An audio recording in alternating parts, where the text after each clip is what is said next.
Destiny has always had a bit of an odd history. Invariably, when the game first comes out, it's sorta crap. Then the next 2 DLCs will be mostly crap, but not entirely. Then there will come the big expansion that fixes nearly everything and makes people love the game again. Then there will be one more expansion that's good enough, but then that's it, move on to the next game. Well, that's how it was with Destiny 1 anyway, and Destiny 2 has followed that recipe to a T so far. Destiny 2 is pretty much a full-on MMO these days, complete with its new light rendition being free to play. Yeah, in case you didn't hear, you can play the base game and the first DLCs, Curse of Osiris and Warmind, for free. So what are you waiting for? If you're actually interested in this game, just go download it and see if it's for you. It's free. Okay, well, maybe you're like me and your garbage internet means that it'll take you over 4 days just to download the stupid thing, and you don't want to waste all that time just to find out, oh, yeah, I hate this game. So that's why you've come here, to the absolute wrong place for decent reviews. Seriously, I'm not one of those types of Destiny people who pores over every meta, every build, that kind of goes out on raids and plays every day. Not bashing those kind of people at all, just in order to do that, you need this thing called friends. And I don't have those. Really, in order to get the full Destiny experience, you're going to need friends. Now that it's free, it's going to be a heck of a lot easier to get your pals into it. But if you don't have that luxury, then fear not, my friend. I shall be reviewing the mostly solo experience for you. I say mostly solo because, as I established earlier, Destiny is basically an MMO these days. If you want to go on strikes, which are Destiny's version of dungeons, then you'll be randomly matched in with a fire team made up of other players like you, typically soloers as well. So if you just want to explore the overworlds, there will be random guardians running around neither helping or hindering you. So if you're the antisocial type, well, you're going to have to do something with people. You don't have to talk, just don't be useless. And yes, this means that the game is always online, so if your internet decides to be huffy that day, get ready for constant disconnections. Bungie's servers are about as stable as my sanity, so expect to have trouble even if you're that one person who always has perfect internet. Also know ahead of time that lately, with its MMO model, Destiny 2 has been catering to a more hardcore fanbase lately, the type that will spend thousands upon thousands of hours on the game. Okay, now that we have that out on the way, let's talk the game's basics. Destiny is of course a first-person shooter that is often compared with Halo. Honestly, I think that's doing Destiny a massive disservice, but what do I know? I was never that big of a Halo person. Now, Destiny is a lot more complicated than most random first-person shooters you'll find, and newbies have had a bad time when they first arrive. Usually that's because they're almost drowning in all the content and crap that Bungie has absolutely packed into this game. Don't worry, that's normal. All of us are drowning in quests that clutter up those side screens. It's fine. You're doing fine. As an MMO, there are a lot of RPG elements, so builds and stats can be, and usually are, very important. Your overall power level, this little doodad up here, is what's going to get you into or kicked out of fire teams, strikes, etc. And yes, they will kick you out. I've had it happen quite a few times. Your elemental damage on your weapons, your resistances, and various other substats are all something that you also have to keep an eye on. Or you could just smack on whatever looks pretty. That works too. The biggest decision you'll make upon booting up Destiny is what class you want to play. There are 3 main classes: Hunter, Warlock, and Titan. Really, they're just your usual rogue, mage, warrior with fancier names. You can't change your class once you've locked them in, but you do have 3 different character slots to try out each class you want. I recommend having 1 in each class, but if you just want to have 3 Titans so you can headbutt the living crap out of every single enemy, hey, I'm all in for it. And note, each class does not have its own story. You're going to be going through the exact same story no matter what you play as. Each class also has different subclasses, and these you can switch out at any time. Each subclass represents a type of elemental damage. There are only 3, Arc, Solar, and Void. Each main class has 3 subclasses with different jump types, grenades, melee abilities, and super moves. But talking about each and every class would take up all day, so I'll just sum up some of the super moves. Titan, Sunbreaker, the Solar class. You can chuck flaming hammers at people. Striker, you can just Hulk smash all over the place. If you happen to be on the receiving end of this, make peace quickly because you're not gonna last. The Sentinels, you are literally Captain America. That's it. You're just Captain America. The Hunters. They have Arc Striders. You're basically greased lightning, using a powered-up staff to wreak havoc to large groups of enemies very quickly. There are the Gunslingers. They summon a flaming golden gun or barrage of flaming knives to turn their enemies into Swiss cheese with the most flair available. Then there are the Night Stalkers. You go full Hawkeye and take out as many orbs of light as you can, tether enemies, or just shoot like crazy and deal serious damage to bosses. They also have Spectral Blades, which basically turns you invisible and lets you run around with a knife. Then you have the Warlocks. They have the Dawn Blade. You get flaming wings and can raid flaming swords from above. I don't know what more you want. That's just awesome. Then you have the Voidwalkers. You get to chuck Nova bombs into people's faces. Stormcaller. You ever wanted to be Emperor Palpatine? Well, here you go. Once you've decided the way that you want to brutally murder entire alien races, then you're well on your way, because when it comes to gameplay, that's pretty much all there is. Yes, there is some minor, not that great, platforming throughout the entire game, but other than that, it's nothing but gunplay. Need to gather intel for a scientist? Shoot up some Fallen. Need to gather important parts to build the Time Gate? Shoot up some Vex. Need to shut Omnigul up? Shoot some Hive. When in doubt, just shoot everything. It'll usually get you where you need to go. But the gunplay itself is really tight and smooth, and just feels really good to do, which is a great thing considering it's literally all that you do. The abilities that you have from your subclasses are all great and fun to use, but even without them, the gunplay still holds up the game. And thank heaven it does, because again, there's not a lot else here. But it is a first-person shooter, not first-person Tetris, so I don't know what I was really expecting. But even the few platforming sections are for the most part pretty easy to control and almost enjoyable, and I say that as someone that absolutely despises platforming. The environments that you will be slaughtering in are for the most part beautiful. The graphics are top-notch and really show off the time put into crafting these worlds. Even the people who hate Destiny have to admit that visually, it's stunning. Unfortunately, that stunning didn't extend to the story. The story itself is fine at first. It has a lot more going on than the original Destiny did, although that isn't saying much. I'm fairly certain my breakfast had more story than Destiny 1 did. Destiny 2 does what it can to fix that, thankfully. At least in the base game it does. The story goes that you are just your normal guardian of the Traveler. The Traveler being some ancient cue ball that just decided to park itself over Earth and help Earth through what was called the Golden Age. They got a lot of cool tech and everyone was happy and it was light and crap. And then the darkness invaded. Lovely imaginative name there, Bungie. Humanity got stuck in one city because the darkness took over everything, and yada yada yada. Traveler created ghosts, which created guardians, which defend the Traveler. Yep, that's it. That's the backstory. Want to know more? What is the Traveler? Why is the darkness after it?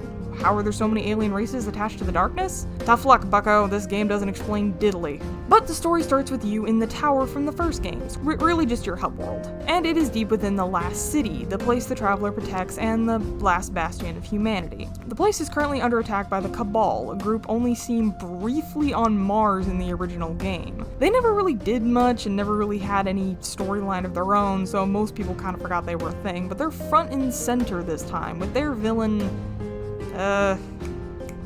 Grendel? Gomer? Gary? Oh, Gaul. That's right, Gaul. Yes, Gaul is very forgettable, if I'm being honest, but the opening sequence of the game, thankfully, is not. During the beginning, your guardian is stripped of their light, the thing that lets them continuously come back to life, heal, and use all the crazy abilities we talked about earlier. Gaul smacked a thing on the Traveler. No, it's not explained what that is, or how he got it, or how he made it past the city's defenses, and why Zavala only has one job, and that's to protect the city, and somehow he still couldn't pull it off? And yes, this bothers me.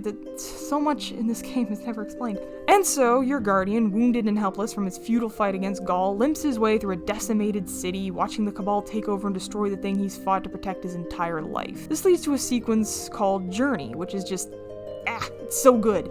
So much is said in this 5 to 10 minute long sequence and with so few words. You feel everything that your guardian is going through, the pain, the hopelessness, the fear.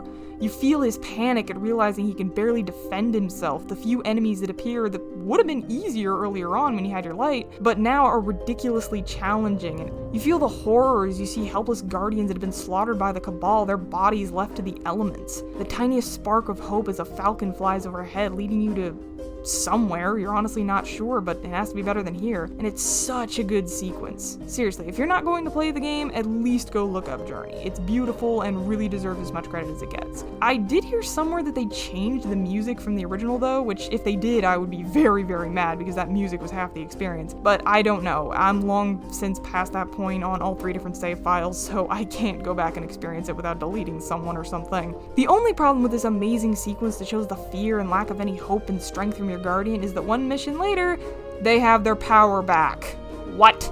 Yeah, I know you have to move gameplay along and get the story moving, but couldn't we have just done a little bit without our light for story pacing purposes? Have us do a mission or two in the first area, show that people hiding out there have to go through every single day, and make it an actually powerful moment when our guardian regains his lost strength? Nope, just toss the powers right back in the player's lap like a hot potato in a mission that feels completely rushed and undeserved. Other than that, story really isn't that great. It's bland, it's forgettable until the last mission, where getting into the villain's ship is far more memorable than actually fighting him.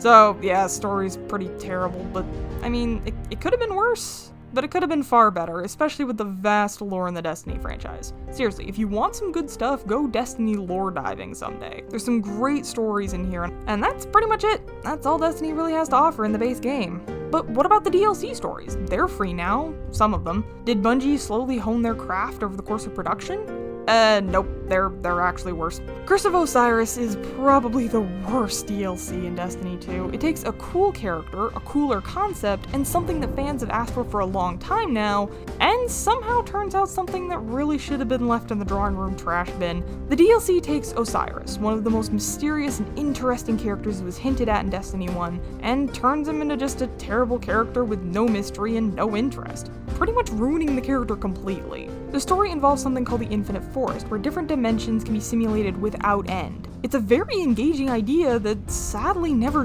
used. We fight the same enemies in the same arenas as we always do. After the first time in the forest, you've seen all there is to see, but you have to keep going back, time and time and time and time and time again. And the end battle had the potential to be really cool, but like everything else is ruined by being ridiculously scripted. It's almost impossible to actually lose, and that in and of itself is a problem. If I didn't want to lose, I'd just watch a movie. And I won't even talk about what they did to poor brother Vance. Sorry, buddy. Better luck next time. The second DLC is Warmind, and it's literally cut content from the base game. And it's also ridiculously obvious that it's cut content from the base game. Nowadays, that isn't such a problem, but back when this DLC was an extra $25 from an already $60 game, then it was a massive problem. And Warmind is by far the most forgettable. When I was writing this script, I honestly forgot it was even a thing because it was just so mediocre. Your Guardian is recruited, well, more like shanghaied, in helping this, frankly, annoying hunter named Anna Bray discover her past. Supposedly that's something that Guardians typically aren't allowed to do. Again, I don't understand why that's a problem. All that we know is that Zavala is over here getting huffy about us trying to save the world yet again. Then again, he's Zavala. He gets the wind up his drawers over nothing literally every single day. In the DLC, it's not good, but it is still a step up from Curse of Osiris. Then again, a used piece of gum is a step up from Curse of Osiris. So now we finally get to the good stuff. Remember to check the Destiny 1 formula. The first major DLC is usually the best, and that holds true with Forsaken, the one that made fans all over make shrines of ramen for our favorite Exo Hunter. No, I'm not spoiling anything by saying the Hunter Vanguard Cade got murdered. It was literally in the first trailer. Yep, when a breakout happens in a prison, your Guardian tries to help contain it along with Cade 6. While you're off kicking butt and forgetting names, Cade is murdered by a guy named Uldren Sov. If you play Destiny 1, you might remember him, pompous pain in the keister that he was. If you didn't play Destiny 1, well then I basically just described his entire character. He's a pain in the butt. That's all you need to know. He doesn't do anything. Forsaken takes your Guardian down a actually pretty dark path, all things considered.